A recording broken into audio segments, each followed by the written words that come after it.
नमस्कार दोस्तों, health job study में एक बार फिर से आप सबका बहुत बहुत स्वागत करता हूं। आरआरबी के इस क्लास में जो है हम लोग इम्यूनिटी एंड इम्यूनाइजेशन के बारे में जानेंगे। ये आप लोगों के लिए जो है स्पेशल चैप्टर होने वाला है, क्योंकि इस पर जो है मैं आप लोगों को कुछ टीकाकरण वगैरह के बारे में बताऊंगा, जो कि काफ़ी इम्पोर्टेंट है एग्ज़ाम की दृष्टिकोण से। कई बार जो है टीकाकरण के बारे में भी पूछा जाता है, तो इस पे जो है हम लोग कुछ इम्पोर्टेंट पॉइंट्स को कवर अप करेंगे। और साथ ही जो भी नए कैंडिडेट अगर जुड़े हुए हैं तो नीचे वीडियो के डिस्क्रिप्शन में जो है बाकी क्लासेस हुए हैं उन सभी का लिंक जो है डिस्क्रिप्शन में दिया हुआ है। आप लोग जा करके जो है पहले उन सभी क्लासेस को देखिए, तभी जा करके जो है आप लोगों को ये वीडियो कुछ ज़्यादा ही बेटर ढंग से समझ में आएगी। तो चलिए guys, without any further delay हम लोग जो है देखते हैं। तो आज का जो चैप्टर होने वाला है हम लोग का, वो है आप लोगों की इम्यूनिटी यानी एंड इम्यूनाइजेशन के बारे में, यानी कि रोग प्रतिकार शक्ति एवं रोग प्रतिरक्षा। तो फर्स्ट हम लोग जानते हैं कि इम्यूनिटी क्या है, रोग प्रतिकार शक्ति क्या है, यानी कि इम्यूनिटी पावर। तो हमारे आसपास वातावरण में लाखों जर्म्स कीटाणु मौजूद रहते हैं। मानव के प्रत्येक सांस में, पानी के हर एक बूंद में तथा भोजन के हर एक ग्रास में हर जगह रोगाणु होते हैं। यही रोगाणु हमारे शरीर को जो है बीमार करते हैं। लेकिन इन बीमारी फैलाने वाले कीटाणु को हमारा शरीर बीमार करने से पहले ही हमारे शरीर में जो भी एक विशेष प्रकार की शक्ति होती है वो उससे लड़ाई करती है, यानी कि जो भी रोग फैलाने वाले कीटाणु होते हैं उसके विरुद्ध कार्य करती है। और इसे ही जो है हम लोग इम्यूनिटी पावर कहते हैं, यानी कि रोग प्रतिकार शक्ति हम लोग इसे कहते हैं। तो इन सभी सेंटेंस का कहने का मतलब ये हुआ कि जो भी जितने भी रोग फैलाने वाले जो जर्म्स होते हैं हमारे शरीर में किसी कारणवश प्रवेश कर जाते हैं, बीमार करने लगते हैं हमारे बॉडी को, तो उसके विरुद्ध जो है उन कीटाणुओं और रोगाणुओं के विरुद्ध जो है हमारे शरीर में ऑलरेडी एक पावर होती है, शक्ति रहती है जो उसके विरुद्ध कार्य करती है। इसे ही जो है हम लोग इम्यूनिटी पावर यानी रोग प्रतिकार शक्ति कहते हैं।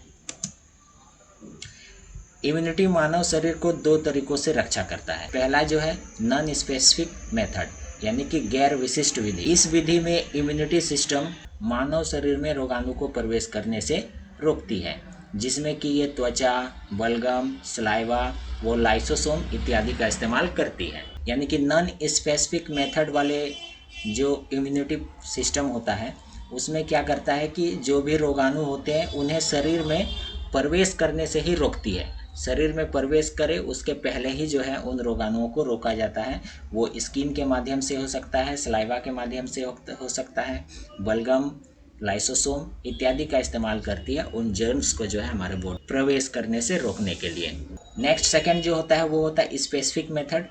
इस विधि में इम्यूनिटी सिस्टम शरीर में प्रवेश कर चुके रोगाणुओं से रक्षा करती है तथा रोगाणु को बढ़ने से रोकती है। यानी जो ऑलरेडी शरीर में प्रवेश कर चुका है किसी तरीके से, तो फिर जो स्पेसिफिक मेथड होता है वो क्या करता है, बीमारी को बढ़ाने से रोकती है, यानी कि उसे बढ़ने नहीं देती है, हमारे बॉडी को बीमार करने नहीं देती है। इसे हम दूसरे तरीके से भी परिभाषित कर सकते हैं। इम्यूनिटी शरीर की वह क्षमता होती है जो रोगाणु के संक्रमण व अन्य हानिकारक तत्वों से हमारी रक्षा करती है।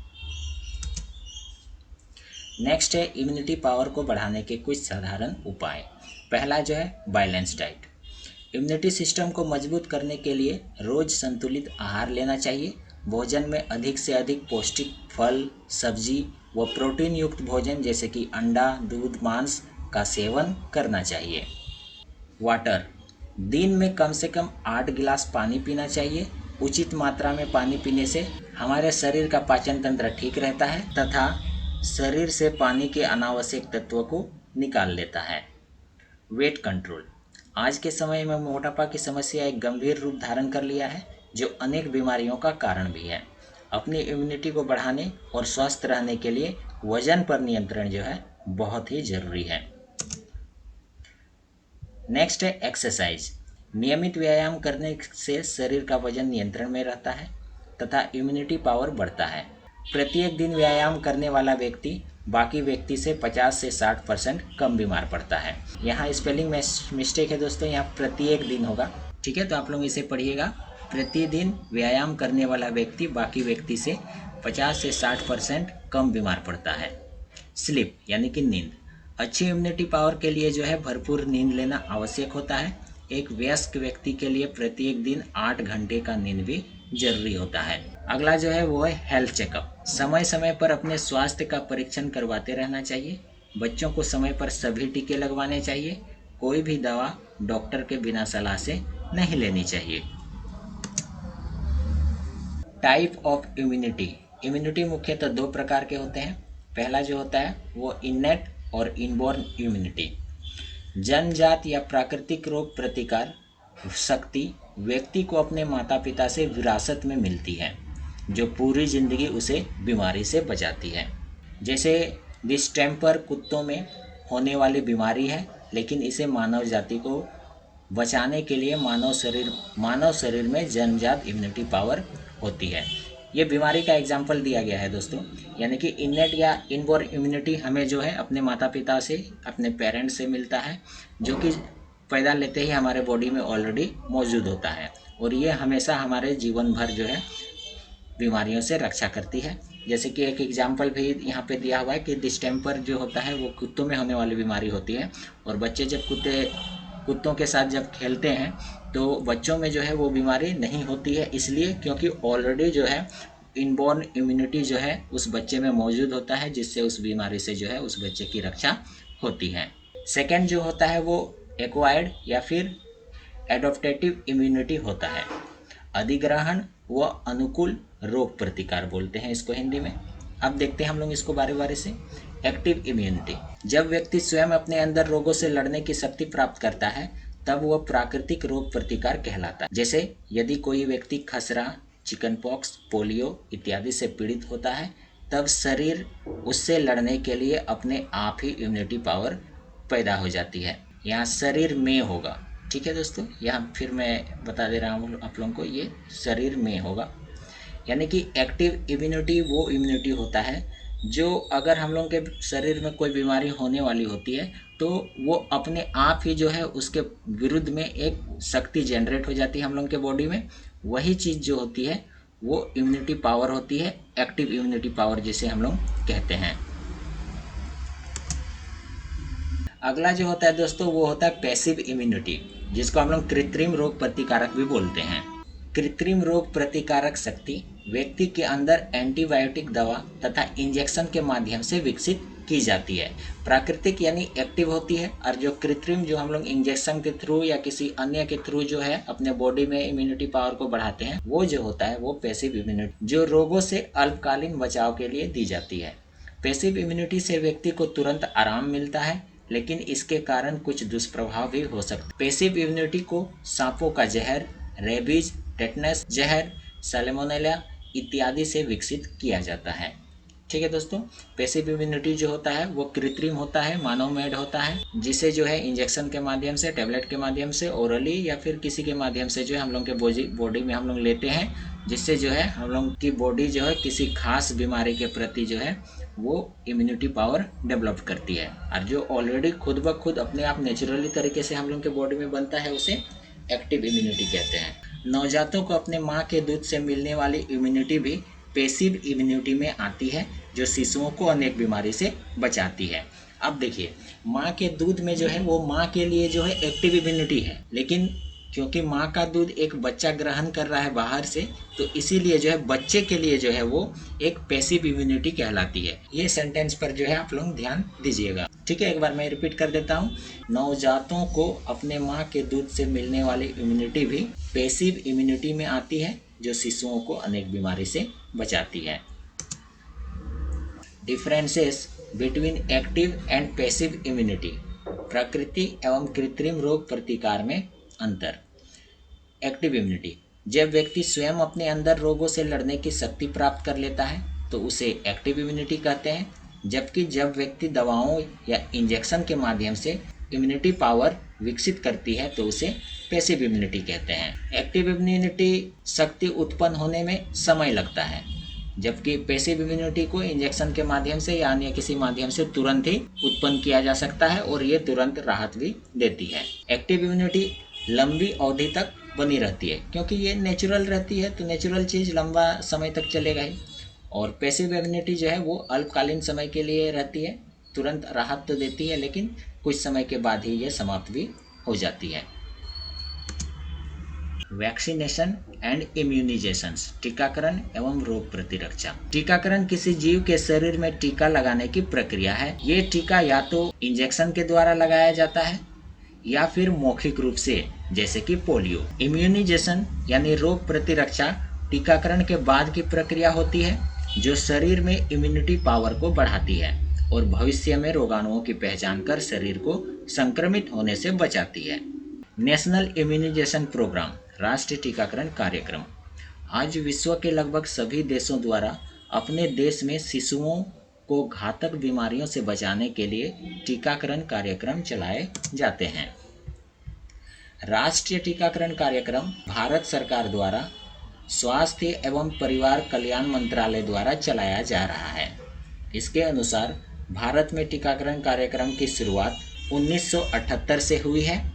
1985 में इस कार्यक्रम को सफलता मिली है तथा 1989 से 90 तक देश के लगभग सभी जिले इससे जुड़ गए हैं। ये कुछ इम्पोर्टेंट डेट्स, ईयर्स दिए गए हैं, इनको आप लोग हमेशा याद रखिएगा कि भारत में टीकाकरण कार्यक्रम की शुरुआत 1978 को हुई, 1985 में इसे सफलता मिली। देश के हर एक जिले में पहुंचने के लिए जो है इसे 1989 से 1990 तक का जो है समय लग गया। 1992 से गर्भवती महिलाओं व बच्चों को घातक रोगों से बचाने के लिए UIP यानी कि यूनिवर्सल इम्यूनाइजेशन प्रोग्राम को अपनाया गया। गर्भवती महिलाओं और बच्चों को घातक रोगों से बचाने के लिए जो है UIP यानी कि यूनिवर्सल इम्यूनाइजेशन प्रोग्राम को जो है 1992 से जो है शुरुआत की गई थी। UIP के तहत भारत सरकार के द्वारा विभिन्न रोगों की रोकथाम के लिए रोकथाम के लिए टीकाकरण का कार्यक्रम चलाया जाता है, जिनमें प्रमुख 7 रोग शामिल होते हैं। यानी UIP के तहत भारत सरकार द्वारा जो भी टीकाकरण कार्यक्रम चलाया जा रहा है उसमें प्रमुख रूप से 7 रोगों के ये कार्यक्रम चलाया जाता है। और इसमें जो है रोग देख सकते हैं आप लोग, जैसे फर्स्ट जो है वो डिप्थेरिया जिसे गलघोटू बोलते हैं। सेकंड जो है वो पर्ट्यूसिस है यानी काली खांसी। थर्ड जो है टेटनस, पोलियो, मीजल्स, ट्यूबरक्लोसिस और हेपेटाइटिस बी। इन सभी 7 बीमारियों के लिए ही जो है आप लोगों के लिए ये UIP जो 1992 में शुरुआत की गई थी, यूनिवर्सल इम्यूनाइजेशन प्रोग्राम, इन 7 बीमारियों के लिए ही टीकाकरण दी जाती है। तो आप लोग ये भी याद रखिएगा कि यूनिवर्सल इम्यूनाइजेशन प्रोग्राम के तहत कौन कौन से टीके दी जाती हैं और कितनी। अब हम लोग इस चार्ट को देखते हैं दोस्तों। ये चार्ट बहुत ही इंपॉर्टेंट है, आप लोग जो है बहुत ही ध्यान से देखिएगा। और इस चार्ट का पिक्चर जो है मैंने टेलीग्राम पर भी डाला हुआ है, तो आप लोग जो है वीडियो के डिस्क्रिप्शन में जाकर के टेलीग्राम के लिंक पर जाकर के आप लोग टेलीग्राम से जरूर जुड़िएगा, क्योंकि जो भी इम्पोर्टेंट डॉक्यूमेंट्स होते हैं, PDF होते हैं, वो सारे चीज़ मैं टेलीग्राम पर डाला करता हूँ। तो आप लोग जो है उससे भी जरूर जुड़िएगा। और जब भी वीडियो मैं नहीं बना पाता हूँ तो सारी जानकारी टेलीग्राम के थ्रू आप लोगों को देने का प्रयास मैं करता हूँ, तो आप लोग उससे भी जरूर से जरूर जुड़िए। लिंक वीडियो के डिस्क्रिप्शन में दिया हुआ है। चलिए गाइस, अब हम लोग जो है इस बेहतरीन चार्ट को हम लोग देखते हैं और समझते हैं। ये जो है चार्ट जो है टीकाकरण के बारे में है। इस चार्ट में हम लोग जानेंगे कि कौन कौन से बीमारियों के लिए जो है कौन सी टीका दी जाती है और किस तरह से दी जाती है। तो फर्स्ट डिजीज हम लोग की जो है वो है ट्यूबरक्लोसिस। ट्यूबरक्लोसिस जो है वो ट्यूबरक्लोसिस के लिए जो है BCG का टीका दिया जाता है और इंजेक्शन के माध्यम से दिया जाता है। यहाँ जितनी भी बीमारियाँ मैंने दी हुई है दोस्तों, उन सभी बीमारियों के बारे में यदि आप लोगों को डिटेल्स में जाननी है तो उसका भी वीडियो मैंने बनाया हुआ है। उस वीडियो का लिंक भी जो है डिजीज करके है, वो मैंने वीडियो के डिस्क्रिप्शन में दिया हुआ है। आप लोग जा कर के उस वाले क्लास को, उस वाले वीडियो को भी देखिए। इन सभी बीमारियों के बारे में जो है डिटेल्स आप लोगों को देखने को मिल जाएंगे। साथ ही साथ इन जो भी शॉर्ट फॉर्म में यहाँ पे लिखा हुआ है उन सभी का फुल फॉर्म भी जो है आपको उस वाले वीडियो पे मिल जाएगा। तो आप लोग जो है उस वाले वीडियो को जरूर से जरूर देखिएगा। लिंक जो है वीडियो के डिस्क्रिप्शन में दिया हुआ है। तो फर्स्ट हम लोगों ने देखा ट्यूबरकुलोसिस में BCG का टीका दिया जाता है इंजेक्शन के माध्यम से। सेकेंड जो है डिप्थेरिया, पर्ट्यूसिस और टेटनस जिसमें हम लोग DPT का टीका देते हैं इंजेक्शन के माध्यम से। नेक्स्ट जो है वो है मीजल्स के लिए मीजल्स वैक्सीन दी जाती है इंजेक्शन के माध्यम से। जॉन्डिस और हेपेटाइटिस B और हेपेटाइटिस A का वैक्सीन दिया जाता है इंजेक्शन के माध्यम से। रेबीज हाइड्रोफोबिया, जिसको एंटी रेबीज वैक्सीन भी बोलते हैं, ये दी जाती है इसमें इंजेक्शन के माध्यम से। रेबीज जो कुत्ते या बंदर के काटने से होता है दोस्तों, जिसमें पानी से डर लगता है पेशेंट को, जिसको हम लोग हाइड्रोफोबिया भी बोलते हैं, इसमें जो है एंटी रेबीज वैक्सीन दिया जाता है इंजेक्शन के थ्रू। टाइफाइड के लिए भी टीका दिया जाता है, एंटी टाइफाइड जिसको हम लोग बोलते हैं, या फिर ओरल टाइफाइड के माध्यम से भी दिया जाता है। ये जो है इंजेक्शन के माध्यम से या ओरली मुंह के माध्यम से जो है टाइफाइड का टीका दिया जाता है। मीजल्स, मम्स, रूबेला यानी कि MMR का टीका भी दिया जाता है, ये इंजेक्शन के माध्यम से दी जाती है। चिकन पॉक्स के लिए चिकन पॉक्स वैक्सीन दी जाती है इंजेक्शन के माध्यम से। येलो फीवर के लिए भी येलो फीवर वैक्सीन दी जाती है इंजेक्शन के माध्यम से। मैनजेस्टिक के लिए भी दी जाती है मैनजेस्टिक वैक्सीन इंजेक्शन के माध्यम से। और कोलेरा यानी कि हैजा के लिए भी हैजा वैक्सीन, कोलेरा वैक्सीन दी जाती है इंजेक्शन के माध्यम से।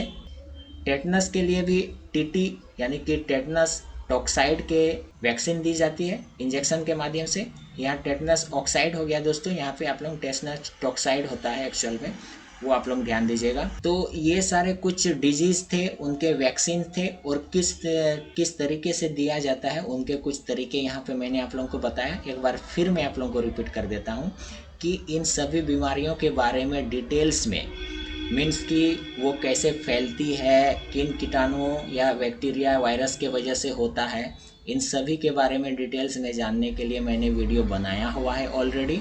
आप लोग जा कर के जो है उसे ज़रूर से ज़रूर देखना। अब देखते हैं दोस्तों सभी टीके के बारे में बारी बारी से कि किन किन टीकों को किन किन समय पर जो है दिया जाता है। DPT यानी कि डिप्थेरिया, पर्ट्यूसिस, टेटनस के टीके विभिन्न समय पर लगाए जाते हैं, जिनका विवरण निम्न प्रकार है। यानी कि गोल घोटू, काली खांसी और टेटनस। पहला टीका जो है 2.5 माह पर दी जाती है। दूसरा टीका पहला टीका जो है 1.5 माह पर दी जाती है। दूसरा टीका 2.5 माह पर, तीसरा टीका 3.5 माह पर, और चौथा टीका जो है वो 16 से 24वें माह पर दी जाती है। और 5वां टीका DPT का जो है वो 4 से 6 साल पर दी जाती है। इन तीनों रोगों की रोकथाम के लिए 11 से 12 वर्ष तक के बच्चों को भी यह टीका लगाया जा सकता है। गर्भवती महिलाओं को गर्भावस्था के शुरुआत में ही जो है टेटनस का टीका लगाया जाता है।